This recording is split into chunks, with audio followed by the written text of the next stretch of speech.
a segunda temporada do Jungiando, o podcast do Instituto de Psicologia Jungiana Rio Preto.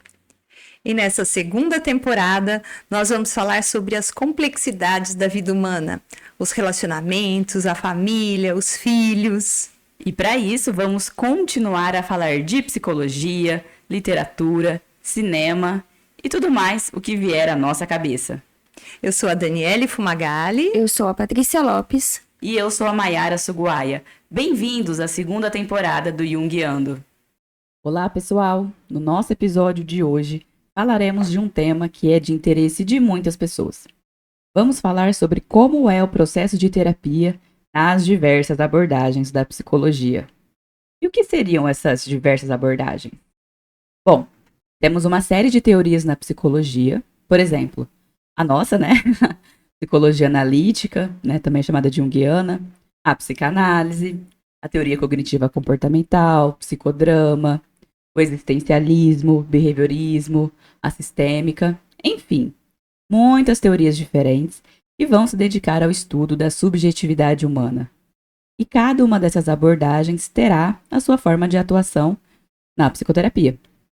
Algumas semelhanças, algumas diferenças, mas sempre com o mesmo objetivo, de olhar para o ser humano, a sua subjetividade e buscar apoiá-lo no seu desenvolvimento. Vamos conhecer um pouco mais sobre essas diversas abordagens e como a psicoterapia acontece em cada uma delas.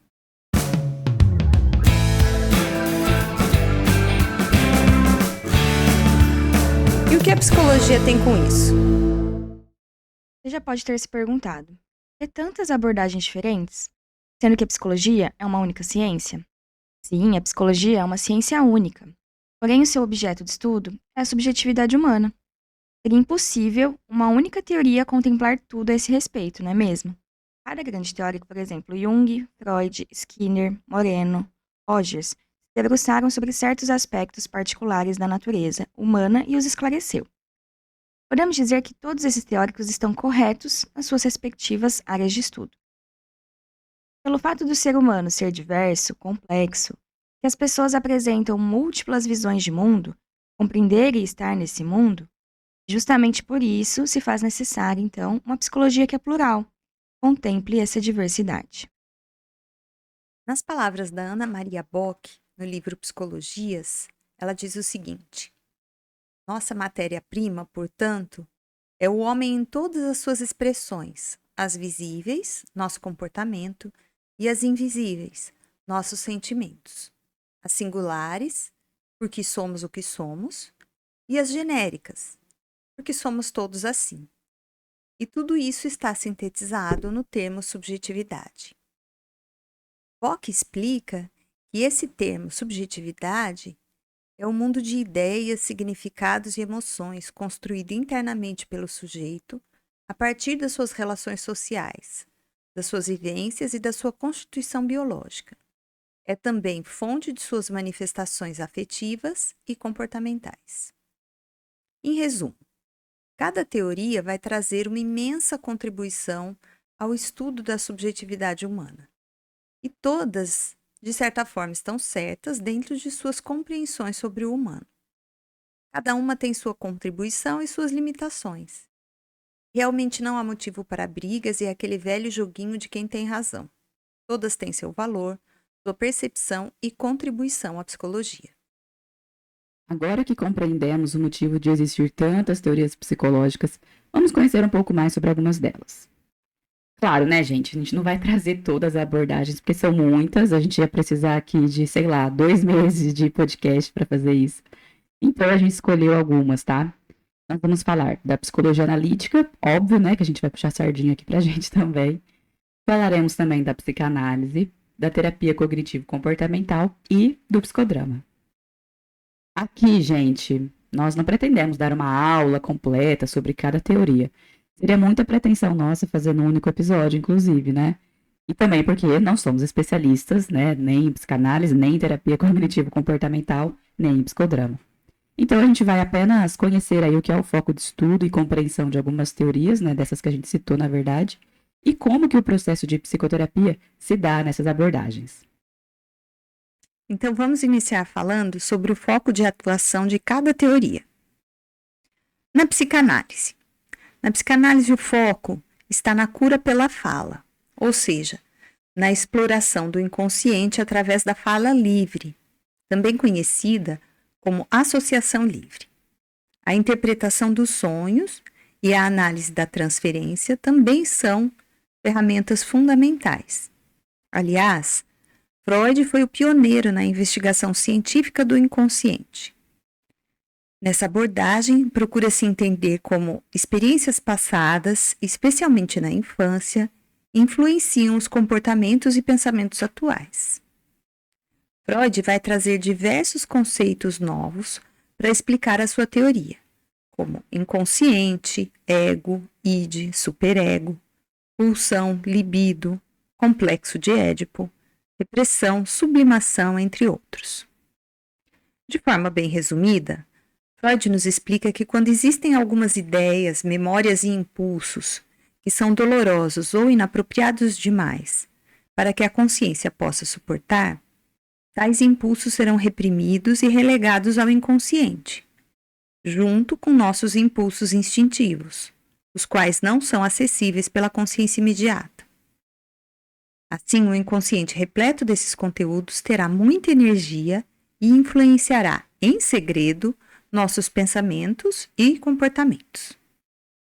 As diferenças entre os conteúdos conscientes e inconscientes criam uma tensão psíquica, que só encontra alívio quando permitimos as memórias reprimidas virem à consciência, por meio da psicanálise. Dessa forma, tais impulsos antes reprimidos serão recordados e elaborados. No livro Teorias da Personalidade, de James Feidman e Roger Fraser, os autores trazem a seguinte citação sobre a psicanálise. O propósito da psicanálise é ajudar o paciente a estabelecer o melhor nível possível de funcionamento do ego, dados os inevitáveis conflitos que emergem do meio externo, do superego e as inexoráveis exigências instintivas do id. Dessa forma, na psicanálise, o papel do terapeuta vai ser de ajudar o paciente a relembrar, recuperar e reintegrar materiais inconscientes de forma que a vida atual deste possa ser mais satisfatória. Bom, agora vamos para o nosso lugar de fala, que é a psicologia analítica. Começamos, inclusive, falando da psicanálise, porque sim, Freud e Jung, como a gente até falou em alguns episódios aqui, eles compartilharam algumas compreensões em comum sobre a psique. Por exemplo, a ideia de consciência e inconsciente. Mas a gente tem algumas diferenças para ver aqui. Enquanto Freud entende o inconsciente como pessoal, o depósito de conteúdos reprimidos, o Jung já vê de uma forma diferente. Ele vai entender que essa camada pessoal repousa sobre uma outra camada mais profunda e maior experiência individual. E ele chamou isso de inconsciente coletivo. E esse inconsciente abarca nossas experiências compartilhadas e coletivas que não se apoiam em nenhuma das nossas experiências pessoais. O Jung chegou até a conclusão da existência desse inconsciente coletivo por meio do fato de que em diferentes sociedades, então diversas culturas aí espalhadas ao redor do mundo, em diferentes períodos, tinham muitas semelhanças a respeito de suas enormes diferenças culturais, que se repetiam ali. Dessa forma, os mitos, os símbolos são surpreendentemente semelhantes em várias culturas diferentes e ao longo dos séculos. Devem, então, ser resultantes dos conhecimentos e experiências que a gente compartilha como espécie. A memória dessa experiência que compartilhamos, a memória dessa experiência é preservada no inconsciente coletivo e faz parte de cada um de nós e de todos nós, sob a forma de arquétipos, que agem como formas instintivas de imaginar. São possibilidades ou potenciais herdados para representar formas similares. Além dos arquétipos, Jung vai trazer diversos conceitos na sua teoria. Sombra, persona, ânimos e ânima, self, individuação e vários outros. Na psicoterapia junguiana, focamos muito na integração dos aspectos conscientes e inconscientes da psique. Vamos utilizar técnicas como interpretação dos sonhos, imaginação ativa. e trabalho com os símbolos e arquétipos. É uma jornada profundamente pessoal, busca pela individuação, que é um processo de se tornar quem realmente somos, como a gente já vinha falando aqui em vários episódios, né? Na terapia analítica, a gente vai analisar sintomas, conflitos, insatisfações profundas, com a finalidade de entender o que está acontecendo ali naquele inconsciente, explorando para que aquele sintoma foi desenvolvido, o que está acontecendo por trás dele, ou seja, qual a sua função na dinâmica da psique. E não se engane, todos os sintomas têm a sua função. É claro, né, gente, que trazem muito sofrimento e a gente vai buscar ajuda com alguma pessoa para que esse sintoma não seja tão limitador e atrapalhe tanto a qualidade de vida. Mas então vamos pensar aqui numa metáfora para ficar mais fácil. O sintoma é como uma febre que mostra que existe alguma coisa ali acontecendo por trás dele. A gente vai tentar tratar essa febre, né, que é o sintoma. Mas, buscando entender o que está por trás dele, que esse sintoma está querendo nos trazer, nos dizer, não vamos simplesmente dar um antitérmico, porque senão a gente não consegue chegar na resposta que a gente precisa, né? Então a gente precisa fazer uma avaliação do porquê que aquela febre está acontecendo, né? Essa é a nossa visão na psicologia junguiana, por isso que a gente fala que vamos entender simbolicamente o sintoma para entender seus significados. Em outras palavras, utilizando os conceitos, né, que já aprendemos, geralmente o que leva uma pessoa a buscar terapia são os seus complexos ativados. Eles são nossa fonte de sofrimento psíquico. E é por causa dessa dor que, em geral, a gente vai até atrás do processo de psicoterapia, para tentar entender tudo isso. Por isso que na psicologia junguiana, a gente sempre vai buscar entender quais são os complexos que estão ativados naquele paciente que a gente está vendo. No livro Teorias da Personalidade, os autores trazem a seguinte citação sobre o papel da terapia e do terapeuta. Jung enfatizou que a terapia é um esforço conjunto do analista e do analisando, trabalhando juntos como iguais. Uma vez que os dois formam uma unidade dinâmica, o analista precisa também estar aberto à mudança como consequência da interação. A psicoterapia analítica, então, vai buscar promover a tomada de consciência sobre si mesmo, ou seja, a análise cria condições que permitem mobilizar o processo de desenvolvimento interno do paciente. Agora a gente vai falar da terapia cognitivo-comportamental. Acho que de todas essa é a caçula, né? A gente pode dizer que é a mais recente aí. Essa teoria, ela foi desenvolvida por Aaron Beck. E aí, nesse livro que a gente está usando aqui de base, né, o intercâmbio das psicoterapias, nós temos essa definição aqui. E é claro que a gente vai trazer definição, como a gente falou no começo, né? Nós não somos especialistas na psicanálise, nem no psicodrama, nem na TCC. Então, é melhor trazer quem sabe, né? Exatamente do que está falando. Então, a gente vai trazer algumas citações aqui. E nesse livro, né, a gente encontra essa aqui. É uma abordagem estruturada, diretiva, ativa e de prazo limitado. A TCC fundamenta-se na racionalidade teórica de que o afeto e o comportamento são determinados pelo modo como a pessoa pensa, suas cognições. As cognições baseiam-se em atividades ou pressuposições desenvolvidas ao longo do histórico de vida.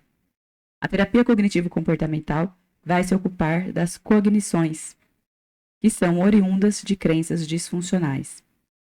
A terapia cognitivo-comportamental, né, ela tem esse apelido, né, de TCC, e a gente vai falar assim porque para simplificar algumas vezes. E aí a TCC, né, ela é focada em identificar e modificar padrões de pensamento e comportamentos disfuncionais. Nessa terapia, né, nesse modelo, nessa teoria, utiliza-se técnicas específicas para ajudar o paciente a desenvolver habilidades para enfrentar os seus problemas de uma forma prática e eficiente. A TCC geralmente é mais estruturada e orientada a objetivos específicos. E aí, nesse livro, a gente tem os princípios básicos da teoria. A gente vai trazer aqui porque acho que define bem, né, para a gente poder entender esse modelo. Então, vamos lá. A terapia cognitiva comportamental baseia-se em uma contínua formulação do cliente e de seus problemas em termos cognitivos. Conceitua as dificuldades a título de pensamento, emoção e comportamento. Identifica os fatores precipitantes e levanta hipóteses sobre evento-chave do desenvolvimento e padrões duradouros de interpretação. A terapia cognitivo-comportamental requer uma aliança terapêutica sólida, que inclui cordialidade, empatia, atenção, respeito genuíno e competência. Ela enfatiza a colaboração entre profissional e cliente e a participação ativa de ambos no processo clínico. A TCC é orientada em metas e focadas em problemas. Nas sessões iniciais, enumeram-se os problemas, bem como metas e submetas específicas para cada um deles. A terapia cognitivo-comportamental enfatiza o presente. A atenção para o passado ela é dada em 3 circunstâncias. Primeiro, quando o cliente mostra forte predileção. Segundo, quando o trabalho voltado para os problemas atuais produz pouca ou nenhuma mudança cognitiva. E terceira, quando o profissional julga importante compreender como e quando ideias disfuncionais se originaram e como mantém o problema no presente. E, por fim, ela tem aí, um sentido didático, visa ensinar o cliente a ser seu próprio profissional e enfatiza a prevenção da recaída. O terapeuta estimula o cliente a registrar ideias importantes e o ensina a estabelecer metas, identificar e avaliar pensamentos e crenças e planejar mudanças comportamentais. Como a gente já disse, a TCC tem uma duração breve, objetivando tornar o cliente autônomo para ampliação independente das habilidades adquiridas no menor prazo de tempo possível. As sessões de terapia são estruturadas independentemente do diagnóstico ou do momento do tratamento. Seguir um formato estabelecido torna o processo mais compreensível para o cliente e aumenta a probabilidade, segundo a TCC, de que ele seja capaz de generalizar os ganhos terapêuticos e de fazer o que eles chamam de autoterapia no futuro. A terapia cognitiva ensina os clientes a identificar, avaliar e responder a seus pensamentos e crenças disfuncionais por meio do questionamento socrático. Interessante, como a filosofia realmente reverbera na psicologia, Isso a gente vê em praticamente todas as abordagens, E na TCC, olha só que bacana, não é diferente. A terapia cognitiva utiliza uma variedade de técnicas para mudar o pensamento, humor e comportamento.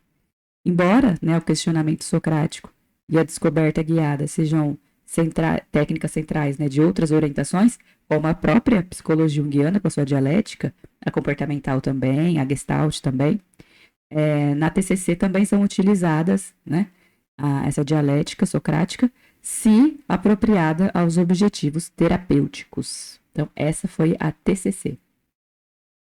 Joia. E agora a gente vai falar sobre o psicodrama.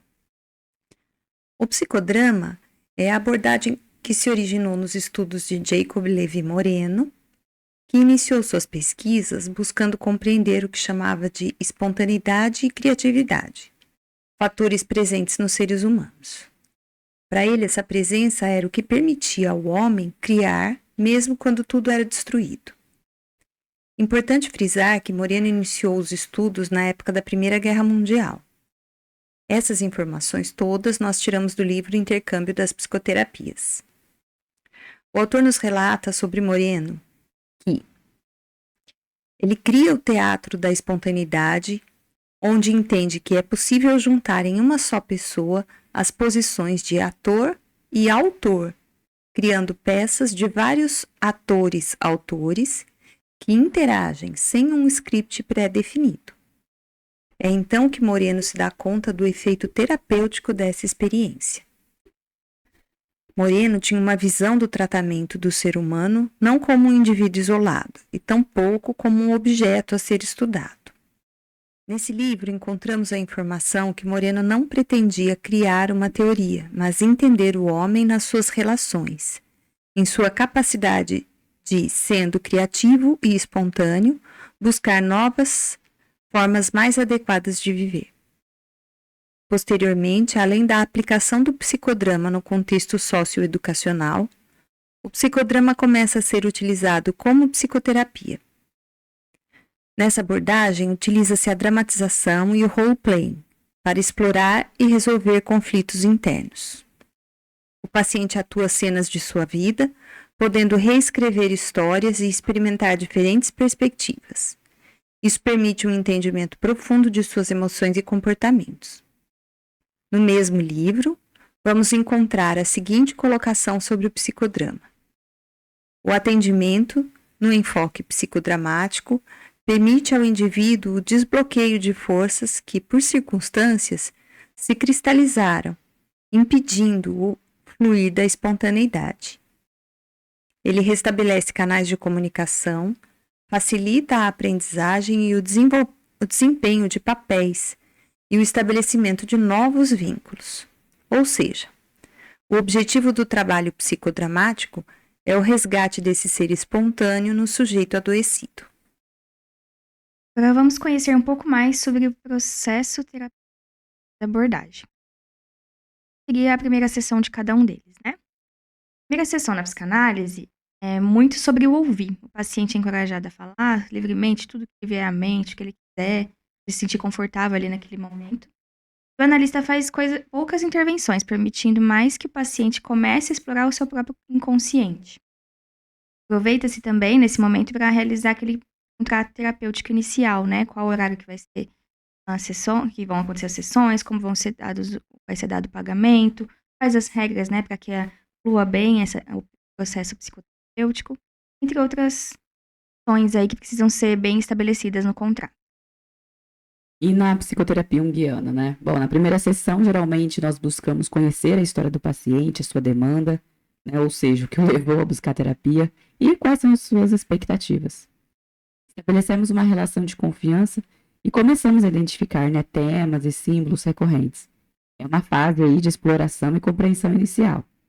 Aproveitamos também para fazer nesse contrato terapêutico, explicando, né, como funciona esse processo de terapia, os combinados, enfim. E claro, né, como bons junguianos, a gente vai falar para o paciente sobre a importância dos sonhos, pedindo para eles anotarem, né, fazer essa explicação. E na terapia cognitivo-comportamental, como é a primeira sessão? Ela é bastante estruturada. Se realiza uma avaliação inicial para entender as dificuldades do paciente e definir os objetivos terapêuticos. Se explica como a TCC funciona e é estabelecido um plano de tratamento. Bom, e no psicodrama, começa-se com aquecimento, onde o paciente é introduzido a ideia de ensinar algumas situações da vida dele. Construída uma relação ali de confiança para que o paciente se sinta seguro e confortável em expressar-se da forma mais criativa e espontânea possível. Muito bom. Por fim, então, né? Agora a gente vai falar aí mais especificamente de algumas técnicas aí de cada teoria. Então vamos lá. Na psicanálise, gente, nós comentamos aqui já, né? A associação livre, ela é central, né, na psicanálise, onde o paciente fala sem censura. Até por isso que Freud colocou lá naquela cena clássica, até todo mundo já deve ter visto. O psicólogo, né, o psicanalista não fica de frente para o seu paciente, né? O paciente fica deitado num divã de costas, né? E isso era para permitir, inclusive, essa associação livre de ideias, né? Que a pessoa pudesse falar ali sem se sentir censurado. A interpretação dos sonhos é outra técnica-chave da psicanálise, né? Além da análise de transferência, da contratransferência, onde, né, o psicólogo vai explorar as emoções projetadas entre o paciente e o analista. E algumas técnicas usadas na psicoterapia junguiana. Nós utilizamos a interpretação dos sonhos como uma maneira de acessar o inconsciente. A imaginação ativa pode ser uma outra técnica para explorar imagens e símbolos internos. Além de técnicas que também permitem a comunicação do inconsciente, como pinturas e desenhos espontâneos. Existem outras técnicas específicas, como a da caixa de areia e a calatonia.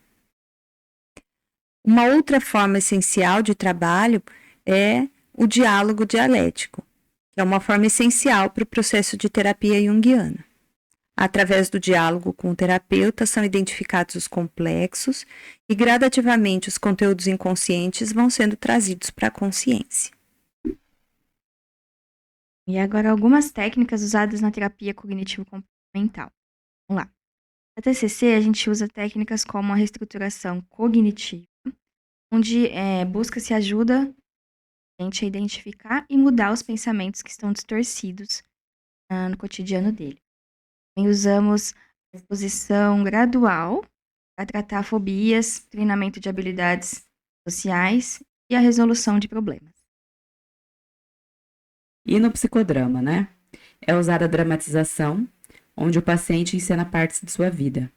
Também utiliza-se o espelhamento, onde o paciente observa alguém encenando ali, né, o seu comportamento, e a inversão de papéis, que é muito interessante, né? Onde o paciente troca de papel para ver diferentes perspectivas. É muito legal, né? Porque cada terapia, abordagem terapêutica vai ter uma técnica específica, uma maneira específica de ver o ser humano. E todas podem ser extremamente ricas, né? Inclusive Todas são combinadas. efetivas, né? A gente estava comentando aqui, né, nos bastidores. Eu comentei com a Dani e com a Paty, há uns anos atrás, eu fui num workshop de psicodrama aqui em São José do Rio Preto, né? Tem um Instituto Rio Pretense, né, de psicodrama, que é bem conhecido. E eu participei de um teatro espontâneo. Óbvio, não foi um processo de terapia, é bem diferente. Mas foi muito legal essa vivência. Muito legal. Eu fui meio desconfiada, assim, no começo. E a hora que eu vi, eu tava super entregue, assim. Então, de fato, né? Traz conteúdos do inconsciente e funciona, né? Assim, eu achei muito interessante. Então, é muito legal a gente conhecer, né? Todas as teorias, já dizia Jung. O máximo possível dentro das possibilidades, né? Dentro das possibilidades. Claro que a gente não vai seguir tudo, né? A gente não vai rezar para todos os santos, isso é óbvio. Inclusive, seria antiético fazer isso. Mas é importante a gente saber que são possíveis vários caminhos, né? E aí, vamos perguntar, né? Então, como que eu escolho a minha terapia, né? Escolhe o seu terapeuta. Exato. A abordagem que ele seguir é a sua abordagem, porque o importante é você se identificar com o terapeuta e se sentir à vontade com ele. Veja que todas as linhas teóricas falam, é importante ter uma boa relação com o terapeuta. Porque senão não vai acontecer, né? O processo não flui. Então, basta escolher a pessoa que bate o seu santo. Que você falar, aqui eu me senti confortável. Porque tem abordagens para todos os tipos de pessoas, para todas as fases da vida, né? Tem uma fase que a gente precisa de uma resposta mais objetiva e imediata sobre como conduzir o comportamento. Tem momentos em que a gente precisa se aprofundar mais sobre a gente. Tem momentos em que as relações estão complicadas e a gente precisa trabalhar sobre elas. Então, são técnicas que vão ser funcionais em cada etapa da vida. Perfeito. Tem uma amiga que é da como você não percebe? Tem análise do comportamento em tudo. Aí eu falei pra ela, eu concordo. Se eu olhar com óculos da análise do comportamento, eu vou me concordar com o Skinner, né? As contingências e tudo mais. A questão é que eu não me identifico, eu concordo que existe, porém eu não me identifico e tá tudo bem, né? É mais ou menos isso que você estava falando, né? Ninguém tá dizendo que não é, né? Exato. Que não tá certo. Por isso a gente trouxe esse episódio, né? Claro que a gente se apoia na teoria junguiana, a gente vai olhar para o ser humano a partir dessa lente, né? Mas a gente de forma alguma vai achar que as outras abordagens estão erradas ou estão com uma lente distorcida. Não, cada uma está olhando para uma face do diamante que é o ser humano, né? E a gente precisa das diferenças. E não seria nada junguiano da nossa parte. Até porque Jung fala isso, né? A gente não pode projetar a nossa sombra no outro. Se a gente entende que eu estou certa, né? Eu sou a única detentora da verdade e o outro está errado. Isso por si Jung já nunca foi para esse caminho, né? Não. Se a gente fosse assim, não daria certo. Então, sim, cada teoria vai ter, como a Dani falou, né? Vai ter a sua importância. E o mais importante, né? Resumindo, o santo tem que bater com o psicólogo. Não, você se sentir à vontade com o profissional, pronto. Né? Já vai dar certo aí o processo. E aos jovens psicólogos, eu acho que é importante ressaltar, porque às vezes não fica claro na faculdade, dependendo de onde você cursa, que é importante você escolher, sim, uma abordagem. Se você vai trabalhar na clínica, você tem que ter uma linha condutora do seu pensamento, né? Eu lembro que teve uma época que quando eu estava na faculdade, que a gente precisava conversar com profissionais para saber qual era a linha que ele seguia, e várias pessoas que entrevistaram vieram com a resposta, ele me disse que ele segue um pouco de cada coisa. É um pouco de tudo. É a minha própria visão. Não pode ser assim, né? Não. A gente precisa ter uma linha teórica que conduza a nossa maneira de entender o ser humano. E, claro, às vezes tem técnicas que a gente vai aproveitar de outras abordagens, porque é pertinente, porque cabe, sempre com um olhar fundamentado na nossa teoria. Né? Claro, tem outros aspectos que as outras teorias colaboram com a nossa. Então, sim, tem situações em que eu entender a psicanálise e a maneira como a psicanálise compreende o ser humano complementa a minha visão, me esclarece sobre algumas coisas. Por exemplo, o Jung não se deteve muito na infância. Então, sim, tem junguianos que se detiveram no estudo da infância. E a gente também olha para eles e entende essa maneira de compreender o desenvolvimento infantil. Mas a gente não pode descartar a interpretação que o Freud deu sobre esse processo de desenvolvimento da psique infantil e as fases. Isso sempre pode nos ajudar. Então, é complementar, né? Sim. Mas não é excludente. Eu não deixo de pensar da minha maneira para poder me apoiar na outra. Enfim, concluindo a nossa conversa aqui hoje, é importante a gente ressaltar que cada uma dessas abordagens nos oferece uma lente única, através da qual podemos entender a mente humana, as suas complexidades e as suas potencialidades.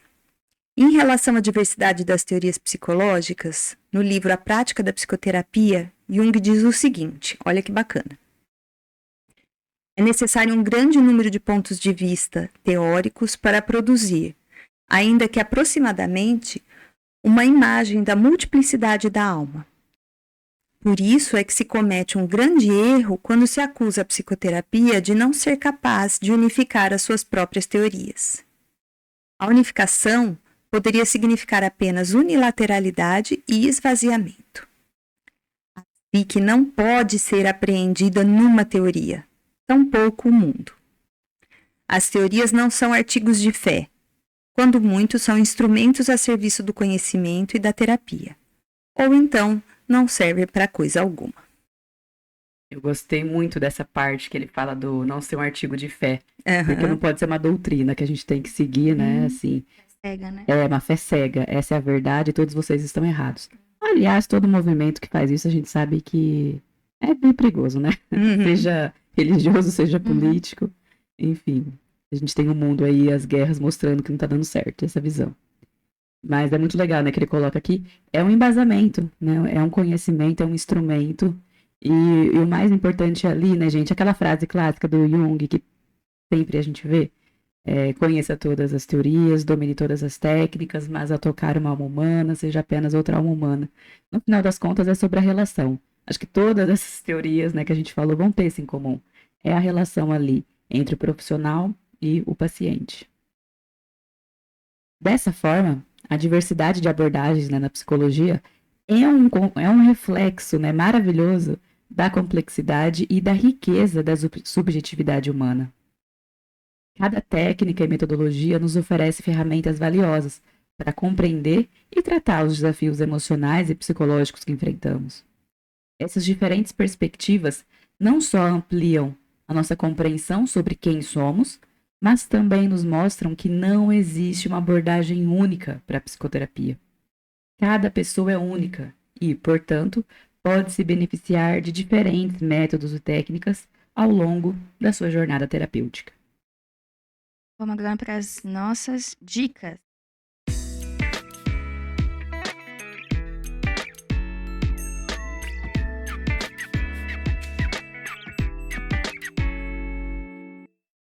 A gente vai recomendar aqui para vocês um livro para cada abordagem, tá?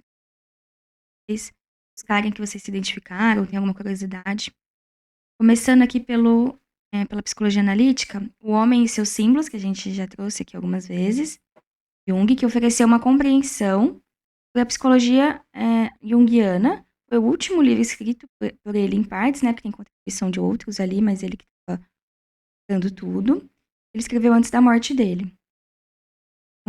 Para a psicanálise, A Interpretação dos Sonhos, Sigmund Freud, é uma obra fundamental para entender, né, a base da psicanálise. Já para a gente compreender melhor a TCC, indicamos Terapia Cognitivo-Comportamental, Teoria e Prática, da Judith Beck, que é um guia abrangente e prático para a gente conseguir entender melhor. E para quem se interessa pelo psicodrama, recomendamos O Teatro do Eu, Jacob Levi Moreno, que é uma leitura essencial. O que isso significa para você?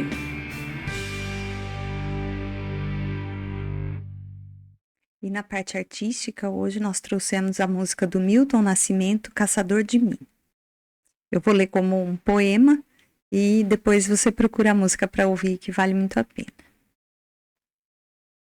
Por tanto amor, por tanta emoção, a vida me fez assim. Doce ou atroz, manso ou feroz. Eu, caçador de mim. Preso a canções, entregue a paixões que nunca tiveram fim. Vou me encontrar longe do meu lugar. Eu, caçador de mim. Nada a temer, senão o correr da luta. Nada a fazer, senão esquecer o medo. Abrir o peito à força, numa procura. Fugir das armadilhas da mata escura. Longe se vai sonhando demais. Mas onde se chega assim? Vou descobrir o que me faz sentir. Eu, caçador de mim. Nada a temer, senão o correr da luta. Nada a fazer, senão esquecer o medo. Abrir o peito à força numa procura. Fugir às armadilhas da mata escura. Longe se vai sonhando demais. Mas onde se chega assim? Vou descobrir o que me faz sentir. Eu, caçador de mim. E para você aí que quer conversar com a gente, conta mais sobre o que vocês estão achando, manda um e-mail podcastjunguiano@gmail.com ou pelo contato no site www.psicologiajung.com.br. Lá vocês vão encontrar os cursos, as atividades que são desenvolvidas. Bom, e mandem pra gente mensagem, a gente tá recebendo bastante, né? A gente tem gostado de responder, de interagir com vocês. Compartilhem esse episódio com alguém que você acha que vai se beneficiar ou se interessar pelo tema. E este foi mais um episódio do Junguiano com o roteiro e curadoria da Daniele, Maiara e Patrícia, edição de som do Kleber Zumiotti. Obrigada, gente. Até a próxima. Até a próxima. Até mais.